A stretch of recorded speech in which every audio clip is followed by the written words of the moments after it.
ఒకవైపు రేవంత్ రెడ్డి అంటారు కాళేశ్వరం కూలిపోయింది, అదే రేవంత్ రెడ్డి యాదాద్రి జిల్లాలోని గంధమల ప్రాజెక్టుకి వెళ్లి కొబ్బరికాయ కొడతారని మాజీ మంత్రి ఎమ్మెల్యే హరీష్ రావు స్పందించారు. కానీ గంధమల్లకు వచ్చే నీళ్లు ఎక్కడి నుంచి వస్తాయో తెలుసా? కాళేశ్వరం నుంచే.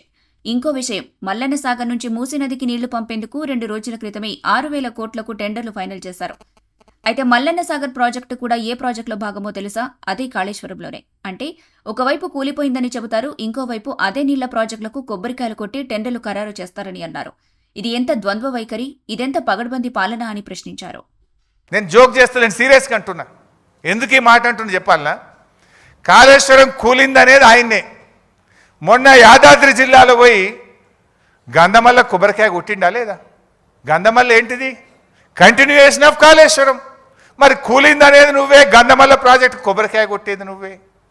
కూలిందనేది నువ్వే, మూసీకి నేను కాళేశ్వరం నీళ్లు మల్లన్న సాగర్ నుంచి తెస్తా అని 6,000 కోట్ల రూపాయలకు టెండర్లు ఫైనల్ చేసినావా లేదా? మరి కాళేశ్వరం కూలిందంటావు, కాళేశ్వరం నీళ్లు 6,000 కోట్ల రూపాయలతో తెచ్చి మూసీలో పోస్తా అని టెండర్లు ఎట్లా ఫైనల్ చేస్తావు బిడ్డ? అంటే నువ్వు అబద్ధాలు చెప్తున్నావు, గోబలు చెప్తున్నావు. సో ఎప్పటికైనా కేసీఆర్ చేసిన నిర్ణయం తన కోసం కాదు, 100 ఏళ్ల రాష్ట్ర భవిష్యత్తు కోసం ఆలోచించి కేసీఆర్ గారు మల్లన్న సాగర్ లాంటి ప్రాజెక్టులను, కాళేశ్వరం ప్రాజెక్టును వారు నిర్మించడం జరిగింది.